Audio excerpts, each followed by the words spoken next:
First promo చూసారు కదా. ఈ వారం కెప్టెన్సీ టాస్క్ అయితే భిన్నంగా జరగబోతుందని బిగ్ బాస్ అయితే హౌస్ మేట్స్ అందరికీ చెప్పారు.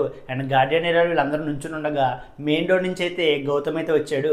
గౌతమ్ తెలుసు కదా, సీజన్ 7లో ఉన్నాడు. అండ్ లాస్ట్ సీజన్లో రన్నర్ అప్ అయితే అయ్యాడు.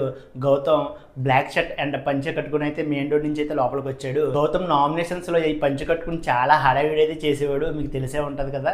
అండ్ మామూలుగా చేసేవాడు కాదు, నామినేషన్స్లో ఫైర్ మాత్రం మామూలుగా చూపించేవాడు కాదు గౌతమ్ అయితే. అండ్ వచ్చి హౌస్ మేట్స్ అందరితో మాట్లాడాడు. సుమన్ చెట్తో నామినేషన్స్లో మీరు సీరియస్ అవ్వడం చూసి బీపీ వచ్చి పోతారేమో అని చెప్పి కామెడీ చేశాడు. అండ్ గౌతమ్ అయితే టాస్క్లు చాలా చక్కగా ఆడతాడు అండ్ అంతే ఎంటర్టైన్మెంట్ కూడా చేస్తాడు. లాస్ట్ సీజన్లో మీరు చూసే ఉంటారు. అండ్ బయట నుంచి వచ్చిన ఒక్కొక్కరితో అండ్ హౌస్లో ఉన్న ఒక్కొక్కరితో అయితే కెప్టెన్సీ టాస్క్ అయితే జరగబోతుంది. ఈ టాస్క్లో ఎవరైతే విజయం సాధిస్తారో వాళ్ళైతే కెప్టెన్సీ కంటెండర్ అవుతారు. ఇదే లాస్ట్ కెప్టెన్సీకి సంబంధించిన టాస్క్ కాబట్టి అందరూ 100% ఎఫర్ట్స్ పెట్టి ఆడదామని చెప్పి ట్రై చేస్తారు. అండ్ గౌతమ్తో పోటీ పడేది భరణి. అండ్ వీళ్ళిద్దరికి అయితే ఒక టాస్క్ అయితే పెట్టాడు బిగ్ బాస్. అండ్ టాస్క్ చాలా ఇంట్రెస్టింగ్గా ఉండబోతుంది. అండ్ ఈ టాస్క్లో బర్నీ గారు విజయం సాధిస్తారు.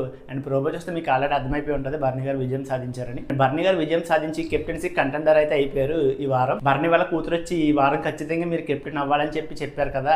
అండ్ లాస్ట్ కెప్టెన్ కాబట్టి ఖచ్చితంగా బర్నీ అవుతాడేమో అనుకుంటున్నాను ఈ వారం అయితే. అండ్ గౌతమ్ గురించి మీకు తెలిసిందే కదా, టాస్క్లు అయితే చాలా చక్కగా ఆడతాడు.